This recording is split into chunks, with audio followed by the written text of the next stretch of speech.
figured I would stand here all the time so I don't have to see you guys. Not that I don't love your pretty faces, you know. But, you're much less intimidating from the back. Use the mic. Oh, is it not it's not an actual. Before I forget, there's a very, very important announcement to make. There we go. It's on. Make sure that you spay and neuter your pets. Thank you for trying appropriate later to say that. But, anyways, we have a game for you. Sean Tipping happened to have a game for you as well, and he also had a network case study, which we might have. I actually tried to find the same exact shirt that he's wearing today too, but that didn't work out for me. Thank you guys so very much for volunteering. I mean, really, they're just being obedient, aren't they? Our first two contestants are somewhat random, but we will need additional contestants today, and we're going to try to identify you guys as potential candidates based on your cooperation and ability to help these two gentlemen. So they're going to have some challenges today, and your job is to help them. So the left side of the audience, you're going to help your left side contestant. Right side, you're going to help your right side contestant. And I know what you're thinking. You practice your RBF a lot. No eye contact, keep your mouth shut. But before you have those thoughts, Miguel, if you'd stand up, please. I will have Miguel drag you up here.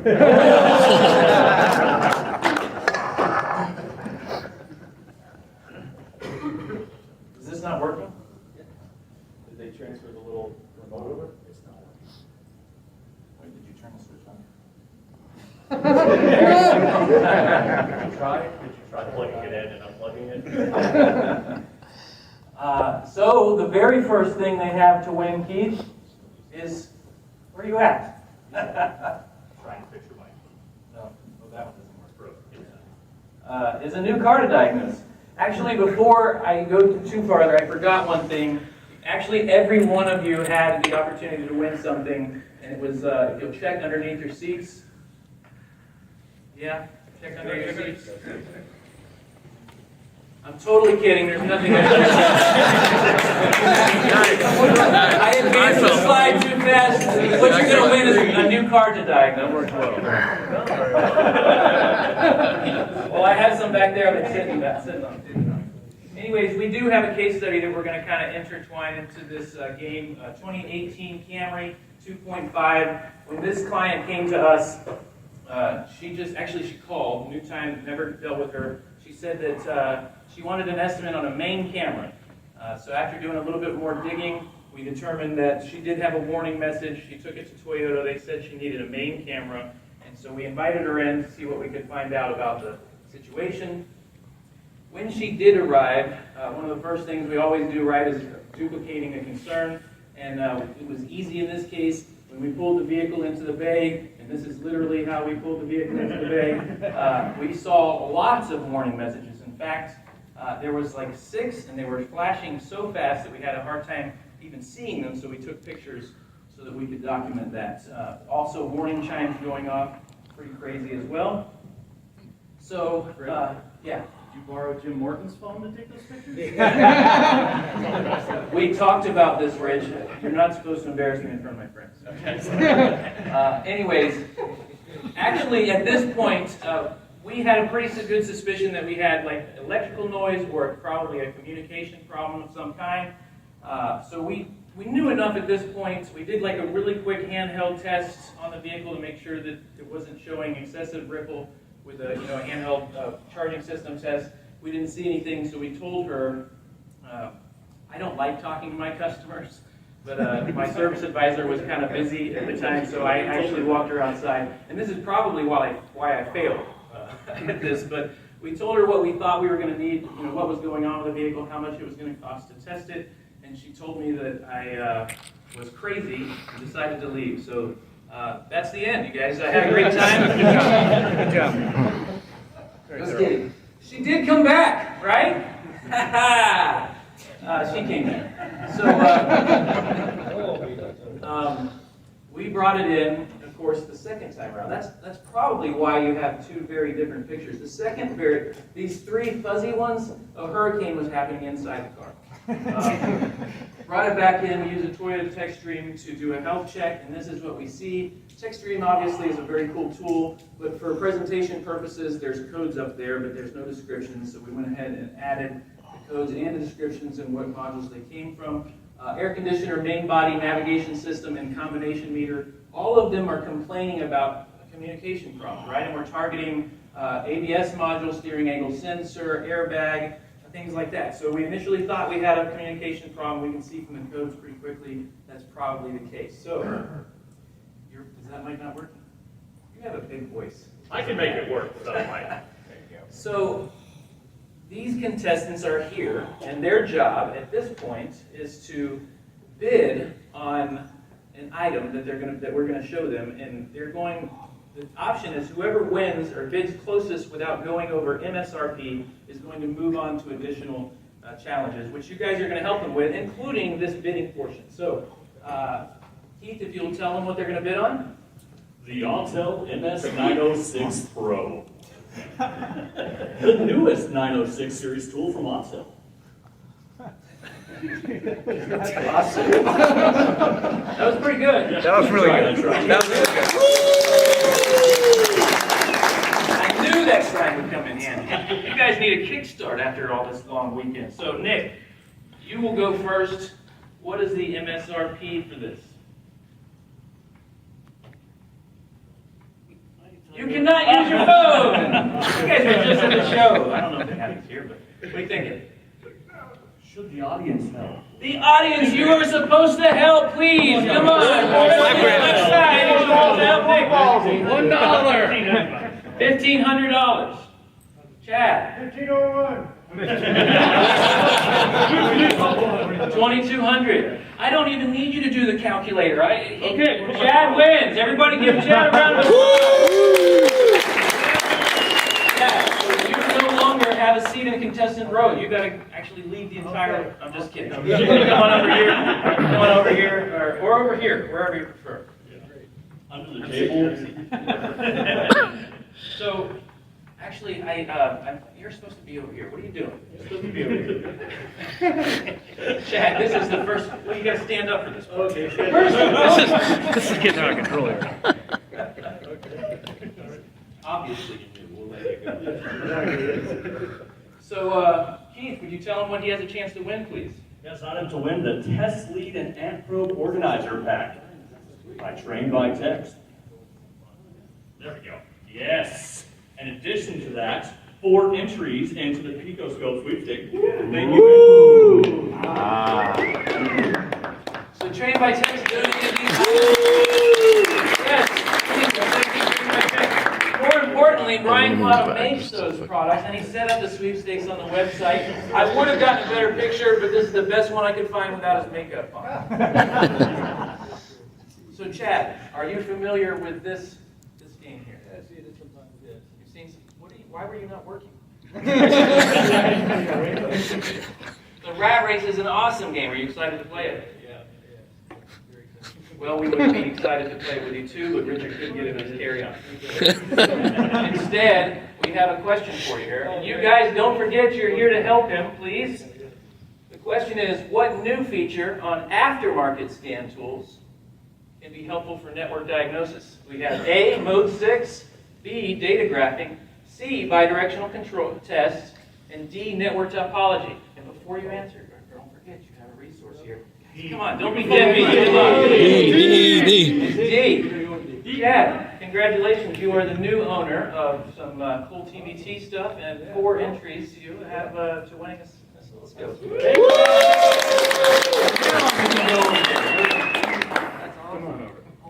You're not done. Speaking of network topology, we're blessed to have not only the factory tool, but of course the Autel MS919, which has the network topology. And so the next 3 slides, we actually have 2 screen captures per each slide of network topologies. And the reason we're doing that is because there are changes taking place within every one of them. And we would love to spend more time to go over all of the, or let you guys kind of try to identify the changes, but I'm going to let you cheat. This center section here is SRS, brake, electronic power steering, steering angle sensor, occupant detection, and TPMS. I want you to focus on that area and this area over here. And if you compare that center section right there that's gray, I'll talk about the topology really quick, at least with Altel. The topology is good with network diagnosis because you can kind of see how the networks are laid out. And this isn't a wiring diagram, but you can at least identify what networks are on the vehicle and what modules are on that network. Now, it is an aftermarket scan tool, so a gentleman earlier was asking about, can you identify which modules were built on a vehicle or not? Built. I am from the South, but Florida's not really the South, so I don't know where that came from. Anyways, so we have to identify that, but would you guys agree that we probably have an ABS module, electronic power steering module, and a restraint module? Yeah. All right, we probably have that. That's just using our heads at this point. Now, we have to get creative on some of the other modules, but if you look at this area here, you'll see FCAM, LKA, and RC1. Those are some areas that you want to identify as well. So as we move over here, we can see that center section is now communicating, which is also a clue that if you're dealing with an intermittent problem, you're wanting to get these topologies or a scan when your problem is present versus non-present, as Pedro kind of discussed earlier, which is awesome. When you can do that, of course, in some cases you don't have that ability, but in this case you do. So we can see initially they were not communicating, now they're communicating, which proves that they're on the bus, but they're intermittently not communicating. But if you look, FCAM and LKA over here are not communicating in this place, in this portion. Again, I think I skipped over, if they're gray, that means they're either not built on the car or they're not communicating. If they're green or orange, they are communicating. Green meaning they have no codes, and orange meaning that they do have codes. This is the next slide. Center section is still not communicating. I will say that pretty much from this point forward, we had no communications with any of those modules 99% of the time. But if you'll look here, FCAM and LKA are communicating. Over here, they're not at all. And right here, they're not at all. And over here, FCAM is, but LKA is not. Radar cruise is what RC1 is. That is we never lost communications with that module. And then over here, FCAM is communicating, but over here now LKA is, but FCAM is not. Now they're both communicating again all 3 times. For the remaining times, we're not communicating with any of these modules.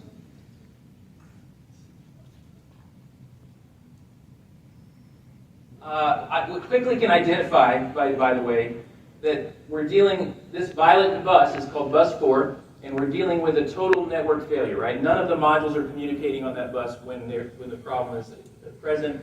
But on this light green one, we don't know if the vehicle was built with all of these modules or not, but at least the ones that we can identify here that are kind of intermittently communicating, we know that the radar cruise has never stopped communicating, so we're not dealing with a total network bus fault. Let's play the flat rate. Oh my goodness. The flat rate plume game. Anyways, we're going to ask the contestants what to do next with no intention of rewarding them, and they probably won't listen to them. But that's all we're going to do. So, Nick, the remaining contestant, what would we do at this point? What's the next step? No wrong or right answer. What do you think? I don't know. I'm kind of confused what's going on here. So. Join the club. There's good reason. There's good reason. Exactly, I am too.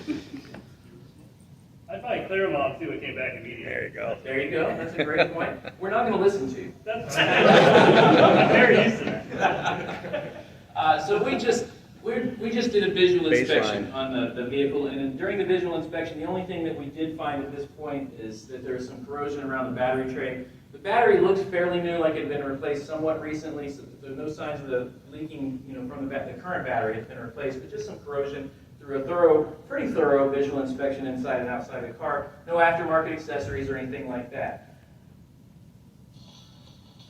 No.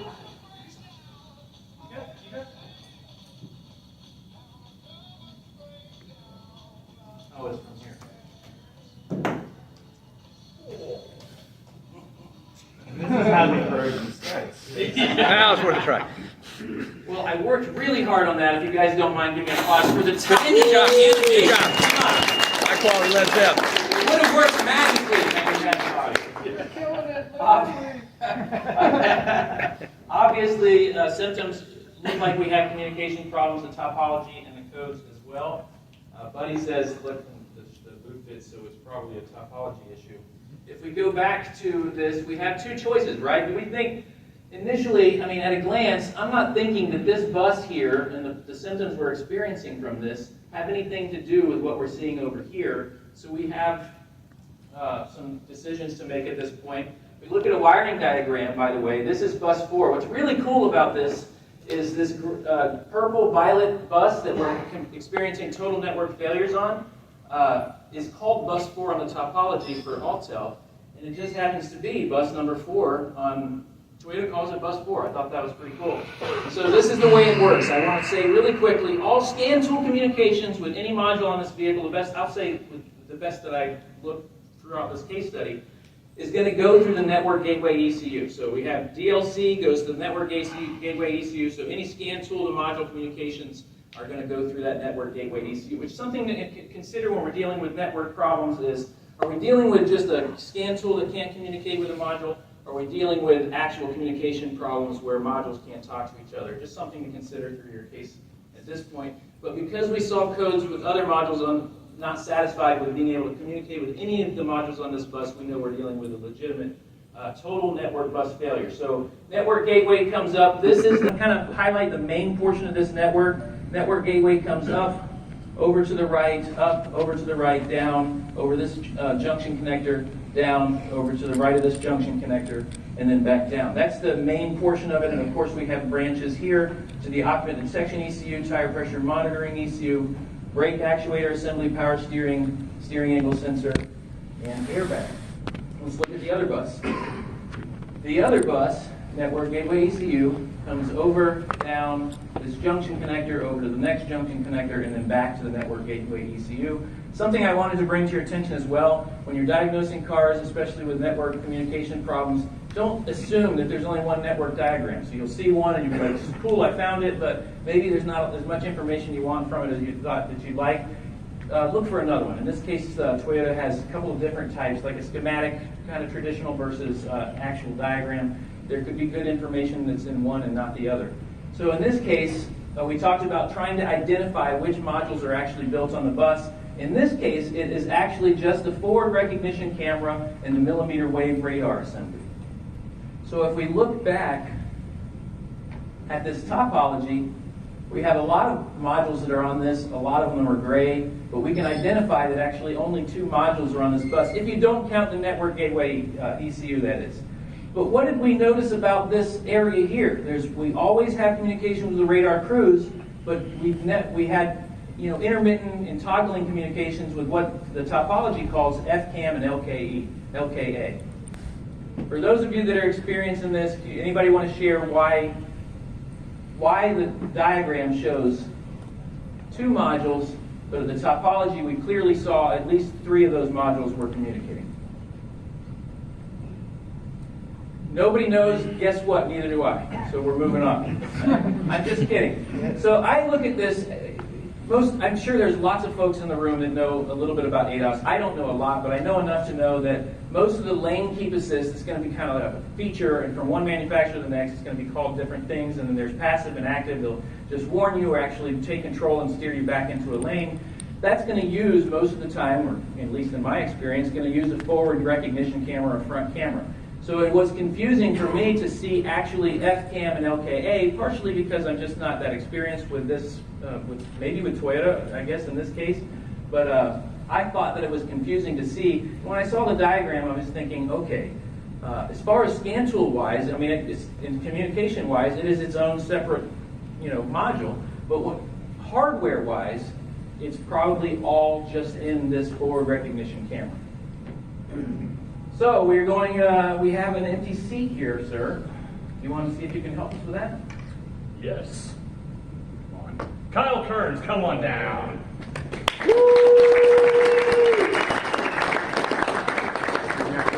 Gave no resistance to that at all. Oh, what else do I got? Yeah. You saw my guy. It might be bigger than Miguel's. I really just wanted to see it. Well, that would be fun. I appreciate your obedience, sir. So it is time to bid on the next prize. You guys ready? Tell what they have here. It's the Fluke 88B Automotive Multimeter Combo Kits. It's actually really cool. I've got one. That's the best you can do. Who doesn't know what a fluke is by show of hands? That's what I thought. Let's see. New contestant has the first bid. Come on, help him out. $450. 700. $589. 589. Seems pretty confident. $700. Oh, gosh. MSRP is $699. You're kidding me. Congratulations, sir. Don't go anywhere. I'm not going to dinner with you. I don't know. I don't like your luck, buddy. Especially if you're driving. Actually, you will go over here. No. What does he have the chance to win, sir? He has the chance to win a Delta pressure sensor from Cody. We'd like to really thank Cody. Is he in here? Oh, you're not done. You're not done. Oh, that's right. The Top Don RD Link 300. Oh, so these items are from Cody's at Cody's Auto Diagnostics. Please stand up, sir, and wave your arm. There he is. Round of applause. Thank you so much, Cody, for helping. He's done so much for this. Actually, his legs and arm are going to be tired from standing up and waving so much. You're not. That's not fair, man. You have no name tag. Oh, Kyle. It's Kyle. Kyle. I will forget that 6 times. Let me help you with that. Thank you. Kyle. Cliffhanger. Are you familiar with cliffhanger? No, I'm not. You actually a working man, unlike somebody over here. We were really looking forward to this game. I don't know much about it, but it's grand, right? It's pretty big. We came really close. We actually accidentally shifted to Orland Park, Illinois, instead of Overland Park, Kansas. But instead, that's fine. We got a question for you, sir. You guys don't forget, you're here to help him. I don't think he needs help, but you're here to help him. I want to hear you help him anyway. So this high-speed CAN network, parallel circuit, of course, has 220 ohm resistors. What should the total circuit resistance be?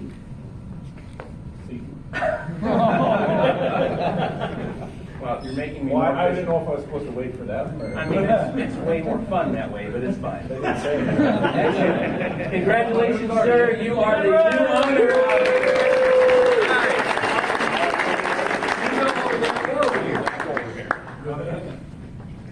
Awesome. He's getting both of these? Yeah, he's getting both of those. Trying to keep one of them.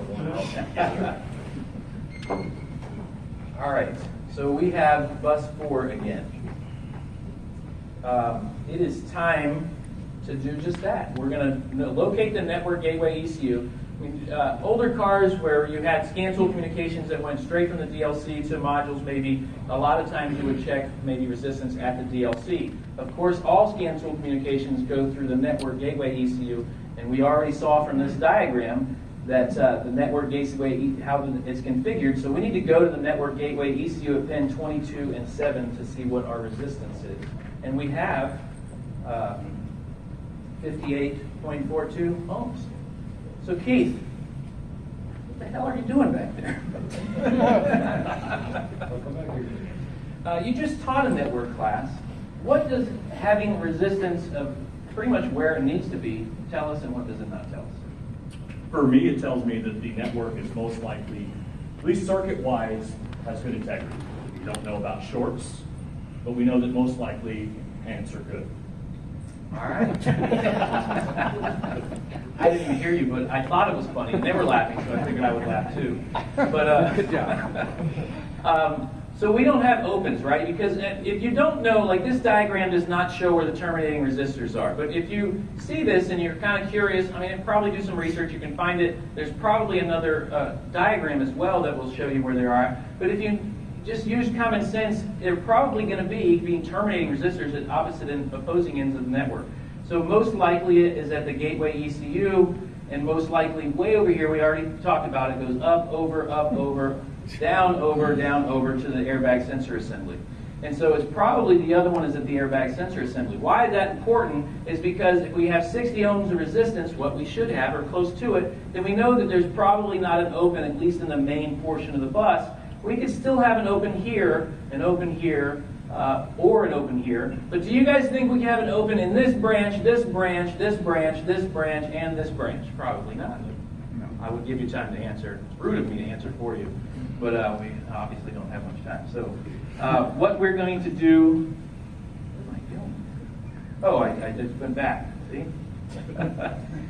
We could prove that out. I thought I deleted these slides. We could prove that out by unplugging them and just seeing what the resistance is. Of course, if we unplug the modules that do have the 120 ohm terminating resistors, and our total circuit resistance kind of goes closer to 120 ohms, then we know that that is, in fact, the module with the terminating resistance. So now we have the opportunity for our two, Kyle and Chad. No. I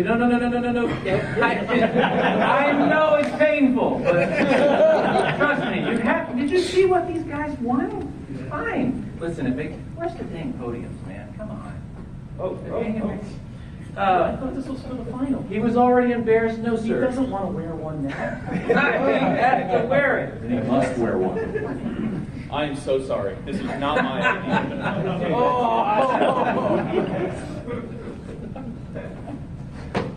Oh, we gotta get this going. I'm ready. You got it? You got the. I'll stump in the water. So our winning contestants, Kyle and Chad, for those of you who don't know, they get a chance to spin this giant wheel, and I don't have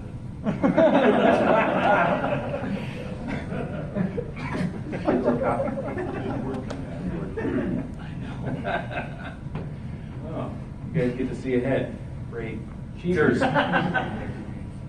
Anyways, they get to spin this giant wheel, and whoever gets closest to $1 moves on to the showcase where they can win millions of dollars worth of prizes. So, Rich, pull out the big wheel, please. The big what? No, everybody knows better. All right, thank you.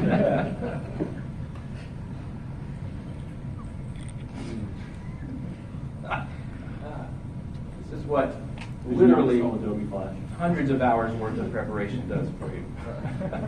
All right, we there? Yeah. You got it. You can enlarge it right here.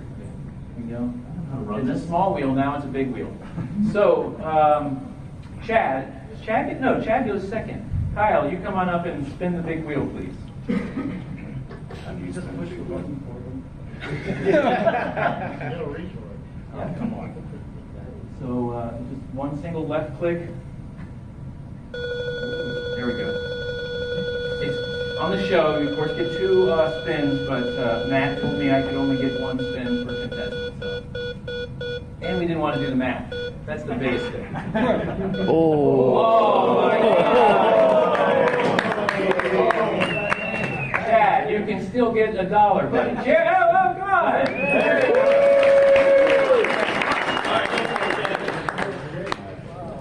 Oh wait, do we have to reset? No, it's fine. One single left click through. Oh, not the road. All right. Big money, no whammies. Could be a tie. Dude, you're going to win the Pico Scope sweepstakes. I can feel it, man. You're good. Thank you very much for participating.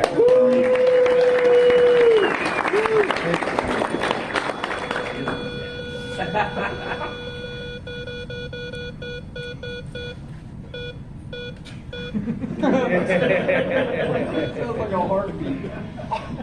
Oh, he's so excited. That is the best. Heath, we have an NPC, sir. That's right. We need a new frame. How about... Francisco. Oh. There he is. Don't worry, everybody. Doing the next contestant on the Diag is right! Really helpful. That was quite the smattering of applause. Can you guys feel it? It's his time, isn't it? Yeah. It's his time. You excited? Yeah. Yeah. You excited? You guys ready? Tell them what they are bidding on. 4-channel Pico Master kits. So Wow. it's got the amp clamps, the secondary. It's got everything. It does. It's got a breakout Please box. list everything on Yeah, there. everything. So part numbers starting with. Let's see. You get the first bid. Woo. Give him some help. 4,000. 4,000. You're not supposed to help him. 6. I'm just kidding. 6, bro. 6. 6,500. 6,000? That's why we helped him. He didn't even look to us. The MSRP is $7,445. Woo! Good job, bro. Good job. Pre-pandemic, he was right. You get to go over there in the corner. I'm just kidding. But you can take that off. You get to run up. You get excited. You need to see some arms flailing at least while you stand up. Tell Francisco what he's going to have. He's going to win. We're confident, right? What he's going to win. Yeah. The electronic specialist relay tubes, buddy. So, if you're not familiar with the tool, it allows you to not go through 746 fuses from all the other cars in the parking lot while you're attempting to find a dead short. Very good. I want to take a moment to thank Emily Markham with P10 Magazine and Brandon Steckler with Motor Age Magazine, and also for helping us. Well, they helped us set up with their vendor, ES, to donate this. So, you guys join me in thanking Emily Markham. Yeah! Brandon Steckler with Motor Age. Where's Brandon? Stand up. Stand up, Brandon, so we can Stand up for real. Stand up. There we go.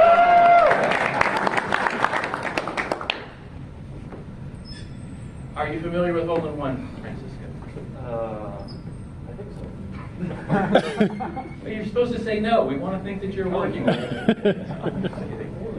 This would be super exciting, but all I can say is Matt Fanslow dropped the ball on this one. Anyways, we have a question for you, and this one's a little more difficult, but you do, remember, have resources. You guys be sure to help them. And when you answer this question, you can't do it in stages. You got to do it 3 times fast, okay? I'm kidding. What should the bias and toggling voltages be on the high and low side of a high-speed CAN network? You got So it. let's start. I'm kidding about saying it 3 times fast. What should the bias at rest voltage be if you were to measure the high and the low side individually? 2.5. 2.5. You guys agree? Yes. Awesome. What should it toggle to on the high side? I gave you a hint there. See that? Close to 5. Close to 5. You guys agree? You gonna help them out? Do they need help? Yeah. 3.5. It moves. Is that your final answer? 5 or? 3.5? Huh? Yes. Yes. They seem too enthusiastic about I don't think they seemed enthusiastic. 3.5. 3.5 or 5? 3.5. 3.5, he says. Now, on the low side, what should it be switching to when communication is taking place? 1.5. Goes down a volt. 1.5. 1.5. 1.5. It should. Everybody give me Yeah! I don't even remember what he won. Oh, the ES thing. The ES thing? I don't see it. Oh, it's in the red case. No. It's not in the red case. He said they'll take them. If you don't find it, do you trust me? Now you get to head on over. Thank you. Everybody give Francisco another. Yeah, good job. So Keith says that 60 ohms is where we should be. 60 ohms is pretty close to where we're at. We don't have an open, we know that at this point. He also said that doesn't necessarily mean we don't have a short to positive, a short to ground. What else? Or pants. Or pants. I heard it the second time. It was much funnier when I understood what he was saying. Anyways, if we look at high speed, high speed is a green trace. We have about 2.5 volts rest voltage, and we're toggling to about 3.5 to 4. And on the low speed, we have about 2.5 volts, toggling to about 1 to 1.5 volts. So our bias and toggling voltage is pretty close to where it needs to be. But can you tell me, does this look like what a known good circuit should look like? Ooh, I like it. No. We're seeing this pattern, and we learned from Keith's class the other day that we're typically, when things are right, we see data packets, we'll see where communication is taking place, and we'll see a rest area in the data packets. In this case, you can see that it just kind of keeps repeating and keeps repeating, and we also learned that that kind of happens when communication isn't taking place because it just keeps, there's things that are just keep trying and messages aren't being received. So, traditionally, we have no communications, total network failure.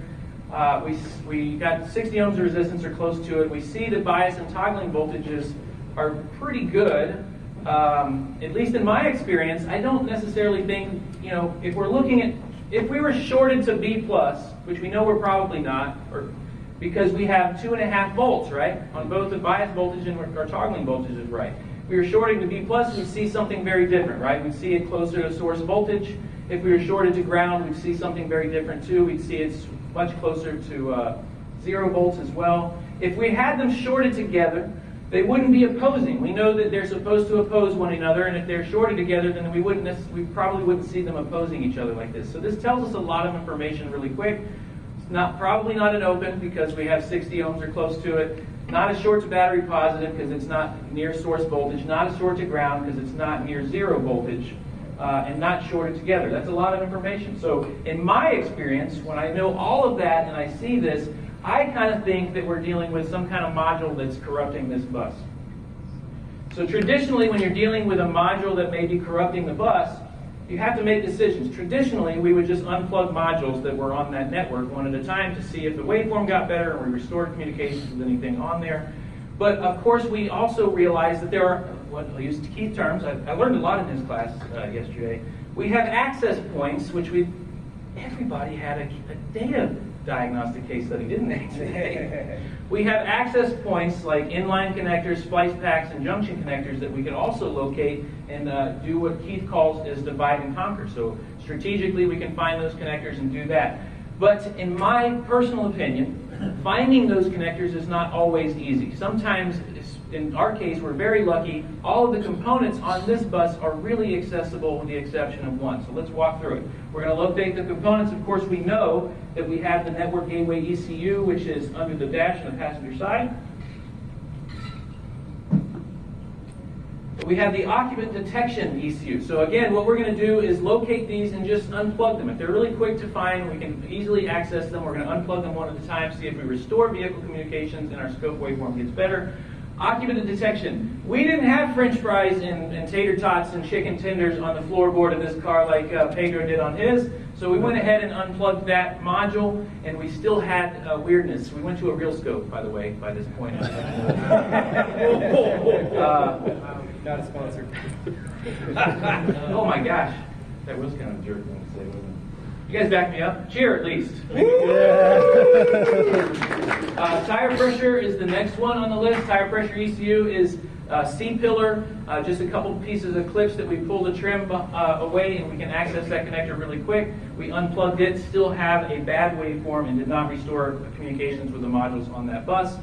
Analog brake assembly. Under the hood, really easily accessible. We were able to unplug that connector. We still had weirdness. You don't have to take my word for it. It's the same capture. You guys are already saying that. It's the same goddamn capture. Liar. We have the same weirdness and did not restore communications with the modules on that bus. We have a power steering ECU, which is literally like 12 inches from the ABS system. We unplug it. We still have the same weirdness and no communications on the module on that bus. Steering angle sensor, this one is the most difficult thing ever. You have like 2 screws to drop the steering column shroud at the bottom. Took maybe 48 seconds, 48 and a half I think, to drop that and gain access to that. We unplug it, we still have the same weirdness and no communications restored on that network. Now, for the beast, the airbag sensor assembly. We talked about finding connectors and how much it could be a pain to kind of look in service information, locate it, and then when Toyota, especially, when you locate it, it shows you end of right side dash, and you get there and there's 16 connectors that all look pretty close to the same. I don't know.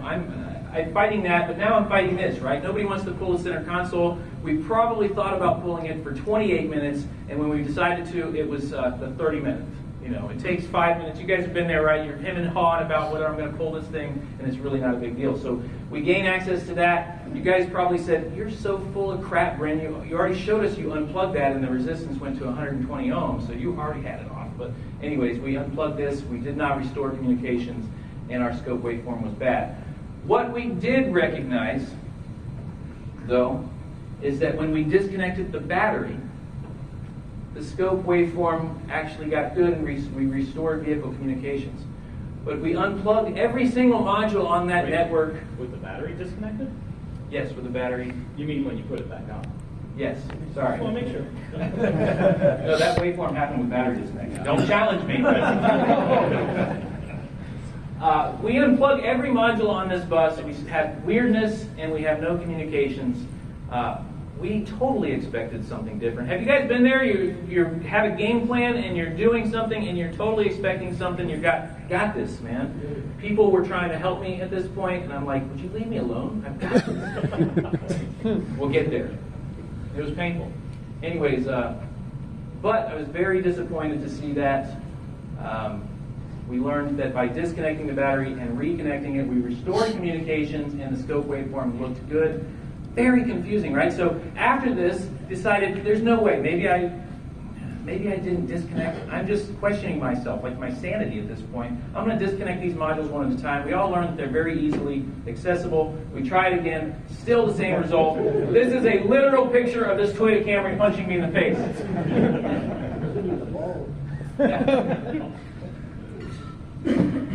Don't push your fantasies off on me. Damn. But we're all Rockies here. We're all, everybody in this room. Applaud yourself, please, for being here. And this industry eats us alive, but we're still here. And this is what we feel like sometimes. I was totally sure. We obviously, with tunnel vision. I mean, looking at the network resistance, looking at the scope capture, based off my own life filter, my own experiences, I thought for sure we were dealing with thought for sure we're dealing with a module that was corrupting this bus. Clearly, unplugging them all, we would have seen that if that were the case. But why would disconnecting and reconnecting the battery cause the bus to be happy again? I mean, doesn't that seem like you're power cycling a module and that is probably a module? Like, Is it the gateway? Gateway ECU. we didn't unplug the gateway ECU, did we? Or did And then it starts talking about It's a literal question. If we were to unplug the network gateway ECU, what can we do to determine whether or not we were satisfied? If you unplug the If we I would scope unplugged it. what can we use to determine whether or not it fixed the part? Unplugging it fixed it. The scope? Our scope, right? We can't use our scan tool because all scan tool communications come through the network gateway ECU. I forgot to unplug the network ECU. No, I'm just kidding. We unplugged the network gateway ECU and it did not fix the car. So we have tunnel vision at this point. I just discussed a moment ago. You guys all of you have a network of friends that you bounce off ideas off of, right? I'm definitely very fortunate to have way smarter people than me that are friends. And I was actually pretty irritated. Jeez, you're Matt's 43rd favorite instructor. Come on, 44th now. But sometimes you feel like you have a grasp and you just don't. Can you just stop? You're not in the car. I mean, I got this.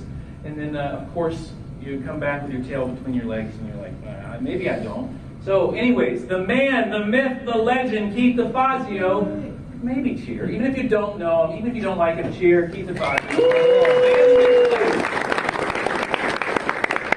It must have been a slow day because he was answering to help me, and I was totally irritated. Leave me alone, Keith. And then when I felt like Rocky, I said, okay, what you got? So he's asking me about the connectors, and I'm like, dude, if we had an external problem, I'd see it. When I'm seeing that, it's got to be a module. But then, at this point, I'm like, okay, maybe you're right. And it was a very sad moment for me. This is actually the conversation. Brin, are you sure that nothing changes when disconnecting the AR1 connectors? I don't see why. We all know what I've already said. I don't see why. He says, humor me. Okay, I guess I will, considering I am at a standstill now. So we look for AR1 connector. We find that it's at the passenger side of the dash. Right here is the A1 pointing right here. We can see that it's a 14-pin connector. It tells us that it's black. And if you look at a wiring diagram, so this is the problem with this. We got to locate it. We got to see what the connector looks like. We got to see how many terminals it is. We got to look at the wiring diagram to determine which color wires go to which terminal, because there's 78 connectors right next to each other, right? So we got to make sure we're finding the right one. Actually, I unplugged the wrong one intentionally and told him it didn't fix anything. Just kidding. When I unplugged AR1 connector, I restored communications with the OCS and the TPMS. And our scope waveform looks sexier than Tommy Olivia. It looks good, right? Yeah. The waveform or Tommy? Both. Both.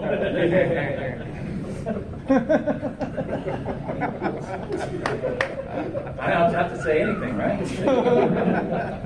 What the hell? But really quick, for some of you guys that don't, maybe, I think everybody understands, but I feel it's important to cover it. Why do we only have OCS and TPMS communicating when we unplug that AR1 connector? Because they're on the other connector. Power or ground goes through that connector for the module. Jeez, maybe I'll do this. I'll actually act like an actual teacher and find the diagram. I moved. He used the button. I'm gonna have a class on that. Wait a minute.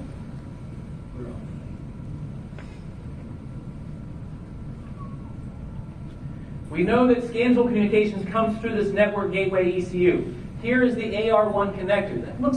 There's no way that thing's causing this much trouble, is there? It's so small. Anyways, we unplug this network, this AR1 inline connector. We can communicate with the tire pressure ECU and the occupant detection ECU. We can't communicate with anything downstream. It's not even possible, which we haven't been able to communicate with the whole time, but it wouldn't be possible with that unplugged, right? The only things we can communicate with is the stuff that's on that side of the connector. But the topology showed it different, right?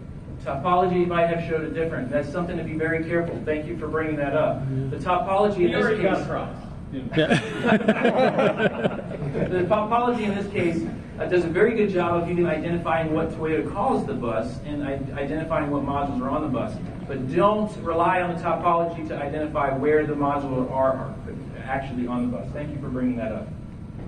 So we know now that our suspect area is anything downstream of this AR1 connector. By the way, this AR1 connector was crystal clean. There's no problems with it whatsoever.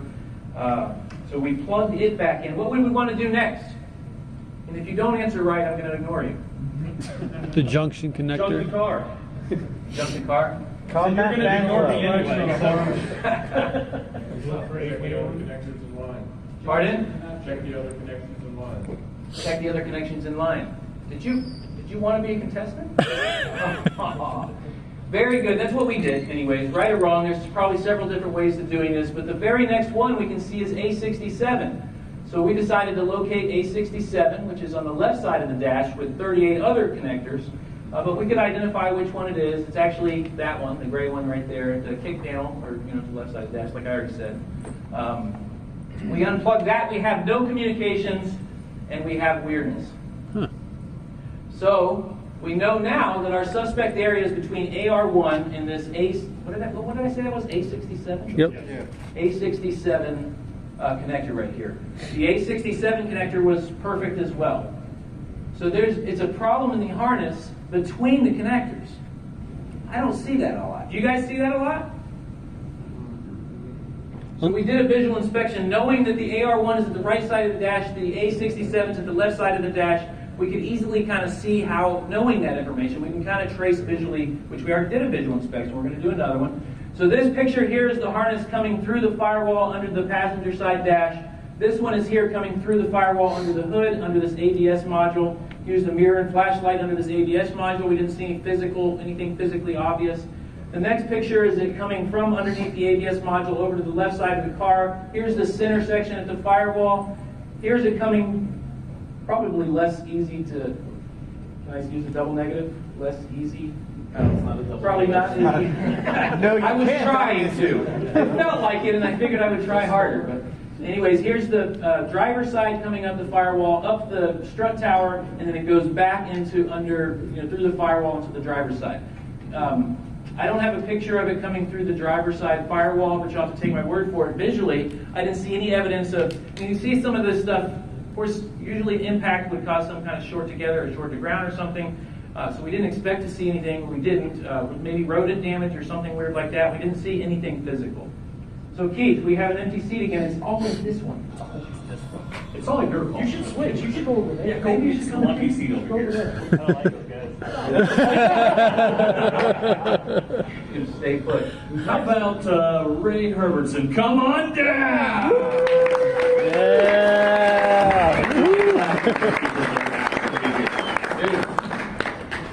I stop. Ray, when you first kind of got wind of us, Not that kind of. not when you first got wind that that we were going to have forced participation here, I saw you leave, and I'm like, that guy's definitely not coming back. You came back. Thank you so much for coming back. Keith, we have something for these gentlemen to bid on. You're going to bid first. Tell them what they have.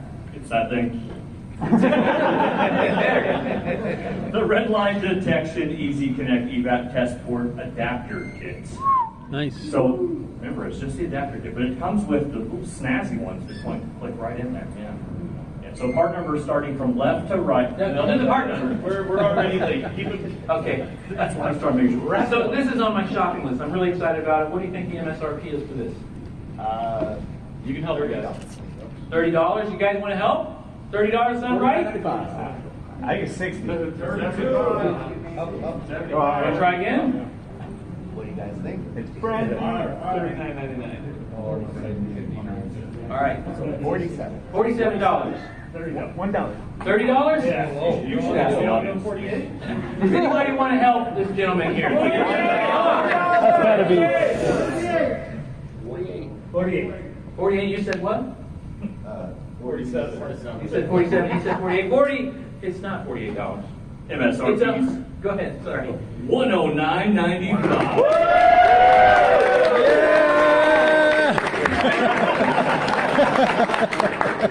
Stay here. Not leave. Oh, I'm done. All right, you can actually take a seat. I'm sorry. Don't leave. And we have some prizes for everybody. Actually, it's not joking. Not It's not everybody. under your seat. Well, we have prizes for everybody. We don't have prizes for everybody. You're so right. All the Florida guys are getting winter hats. I'm used to yelling or lying to people to keep them as my friends. So tell them what they're going to win, sir.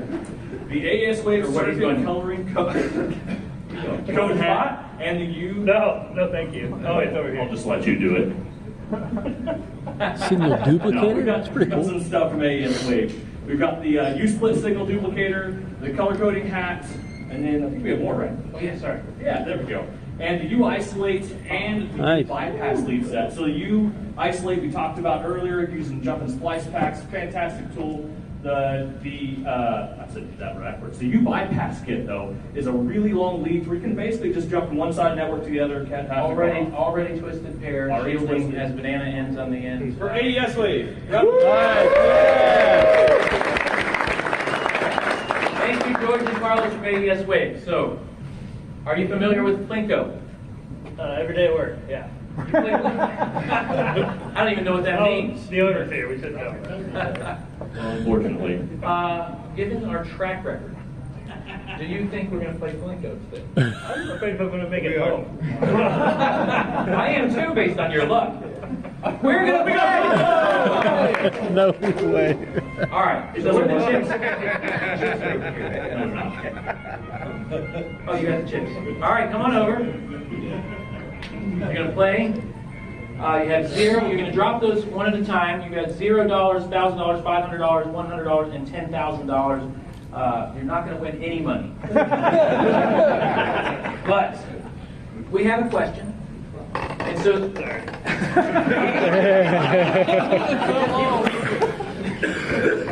definitely not going to win anything like that. You have to play while answering this question. Yeah, you have to play while answering the question. No, seriously. I mean, you can drop it this way. You can still look at the screen. All right. I can't see it now. Most automotive technology, I'm just kidding. Most automotive technology training material considers high-speed CAN capable of transmitting how many decibeta per second? You guys help him, please. Please. 100? What? 100 bits? 128. 1,000? 10,000. Say, what? 10,000. Help, you can help here. 500. 500. 500,000. $500, everybody! Everybody, he's gonna live. He's got an AS wave hat. Isolate hat. Isolate. Isolate. All right. U-bypass network harness. What is this called? You split. U-split. Pedro's in the room. Pedro, Right. this guy's big. You're not going anywhere. Okay, you sit there. All right. So we decided the next step was going to bypass that area of the circuit just to prove out what we already suspect. So we made up. We didn't have the U bypass around. I was just going to say, did you use the bypass? We didn't have it. Have a drill. So we made our own really quick. Somebody said drill. That's exactly what it did. It didn't take long. Just put in the vise, drill the other end until it tie up both ends once you get it twisted. I don't know that's necessary, but like, why remove that? Why don't we remove that variable, right? So we made this overlay and we moved it from the A67 or AR1 all the way to the A67 from the passenger side over the driver's side. And we restored module communications. And our waveform looks like this. You guys saw that. You were there with me at the car. You saw the harness, right? Did you see any issues with the harness? I didn't see any issues with the harness. Have a cheer for Brin fixing the car fine. He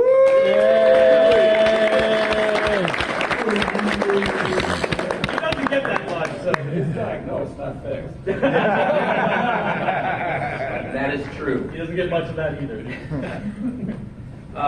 Ray, Francisco, you guys get to spin the big wheel. No, Ray doesn't. It's Nick. Oh, I'm sorry. It's been a long time. I told you to sit down. You're confusing me. I think you, because he. Come on up. You spin first. Right? No. He spins first. I'm sorry. Judge me, Anthony. Judge me. Good job. Thank you. Everybody give a round of applause. He doesn't spin. Yeah.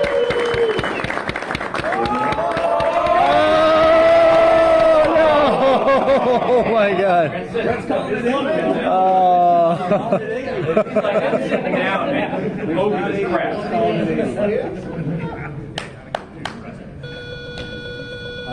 He said, I'm never going to a class with that Brin guy again. But you didn't know it was here. And you're not going to know the next time either.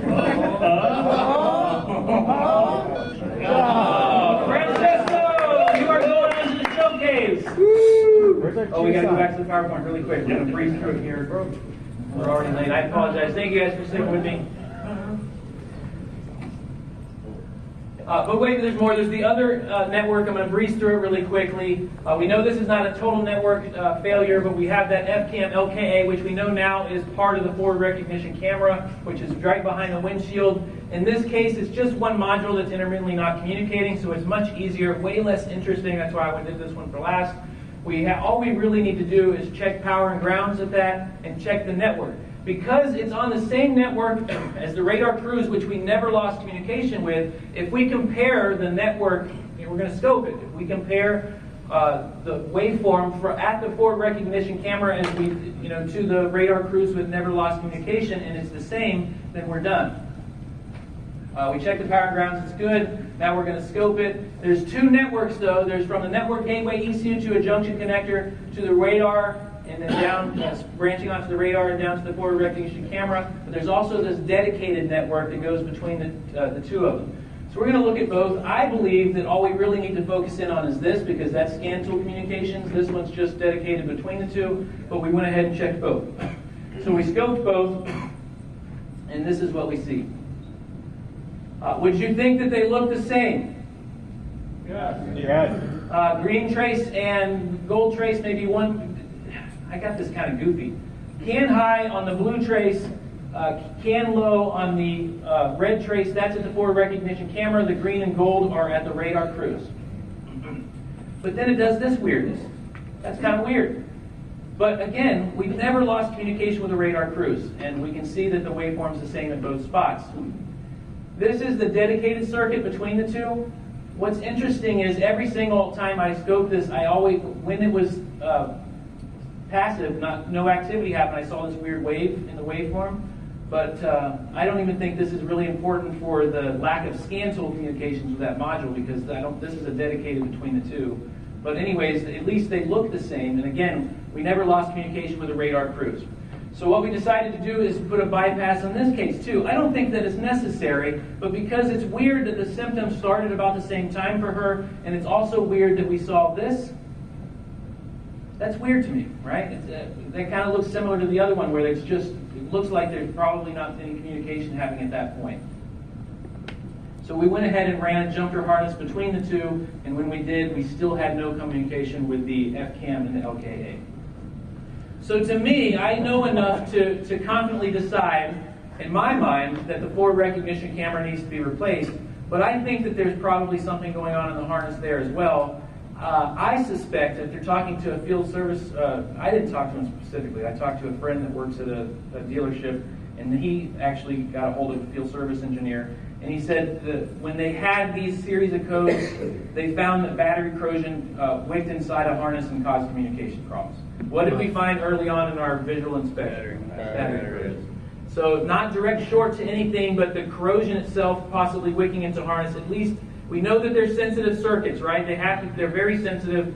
They do twisted pair and route them in a certain way just to make sure that they don't have any interference. So anything that affects that circuit could potentially cause these problems. So that's what we think. We are ready for the showcase. All right, Brin, it's Kyle and Francisco, right? Yes. All right, for everyone who is good enough to come up here and actually play along with this, CarQuest Technical Institute has given everybody a free certificate. Oh. So I want to thank Randy Briggs and CarQuest Technical Institute for an online virtual class, and of your choice. So round of applause for Mike. Sweet, yes, thank you. Free training. Woo-hoo. Okay, we've got more prizes, so don't go anywhere, guys. We have more prizes. That's awesome. And, you. please, if you participated, especially, please do not leave. If you have to, I understand, but it's very much in your interest to stay. So, showcase. The very first showcase, who was here first? Kyle was here first. So you get to choose whether you want to bid on this showcase or if you want to pass it to Francisco. So tell him what he's got. So this showcase is the Topdon Phoenix Plus scan tool. Are you familiar with this tool? A little bit. Okay. So the topology maps there, as well as pretty much anything else in a late model scan tool you've got, it's launch based in the software, in addition to having Topdon's hardware. So it's a really great scan tool, and you shouldn't pass one. I may or may not know what's coming up. And this was given to us by Topdon, so I want to thank Chad, and I don't think he made a chance to come in here. Really quick. Topdon? Cheers, Topdon is not the only one responsible. Randy Briggs with CTI. Randy, you have to stand up and wave your hand, please, or at least wave your hand. Randy and Richard. Richard was brave enough to ask Randy, and I wasn't. So, anyways, thank them for donating this. Very awesome. We also have. Very nice. Matt, it's been a relaxing evening watching hours of. You're not reading this. Yes, I'm reading it. Yeah, no, I'm not reading that. I'm going to read it. We're going to get the mic closer. Get ready to cuddle up and cozy up, spending a relaxing evening watching hours of what at the time seems like very interesting YouTube videos with automotive service industry's favorite smartass. Be the envy of at least one or two with your date night with Matt Fanslow. That's not what it says. That's bad. So, you get to choose to bid on this or pass. I pass. I would bid. Oh, you write down your answer. If you're going to bid, whatever you're going to bid on, you guys have to write down. I'll bid. Have to write it down. All right. You're going to bid on it? Go ahead and write down your bid. Give me some help, guys. If you. No, right here. Oh, you're asking. Please help. No, it can't be whispering ear to ear. We gotta help. Come on. Tell him. 1,600, bro. The date with Fanslow's got to be at least $1,000. So. That's what they pay. Oh, really quick. Fanslow takes value off of the price. $1. Two, I lose. That's a bad strategy. Yeah. 5, 4, 3. Calling with you. I can't write with crap on here. Oh, my chalk broke. You gotta write bigger. The chalk is terrible. We're going for 2,000. $2,000. Next showcase. There we go. Brandon Steckler's pressure wig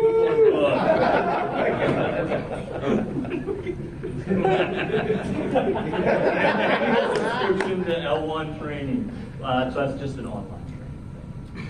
It's yours. I know, it's just, Everybody thank Brandon for the pressure transducer. Everybody thank these for the annual online training subscription. Awesome. breakout box and 6 CTI virtual classroom students. Everybody give thank ASA for the line spot. So 6 isn't on the showcase, right? I thought we changed that. 6. Well organized. Go ahead, say it again. 6 CTI virtual classroom classes. There we go. Yeah. Let's give it up to CTI. Nice.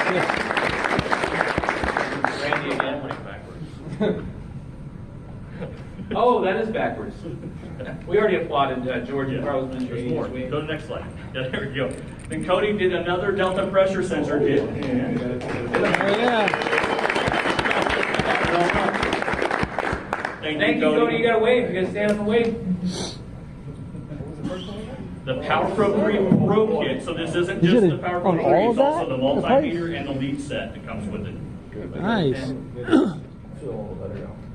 Thank you, Emily Markham from P10 Magazine, Brandon Steckler from Motor Age, and Power Pro.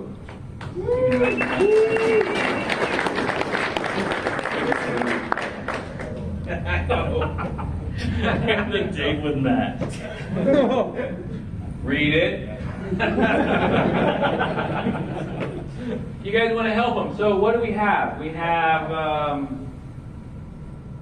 God, there's a lot of stuff here. There's a pressure transducer book. That's 150, right? There is an L1 training subscription, online training subscription. It's about 250. Breakout blob. Because it's $20 a month. Is it $20 a month? Yeah.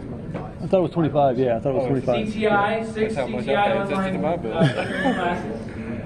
That's got to be the. 350. Cody's Delta pressure sensor, which Cody cannot help him with. Price on this? 34,000.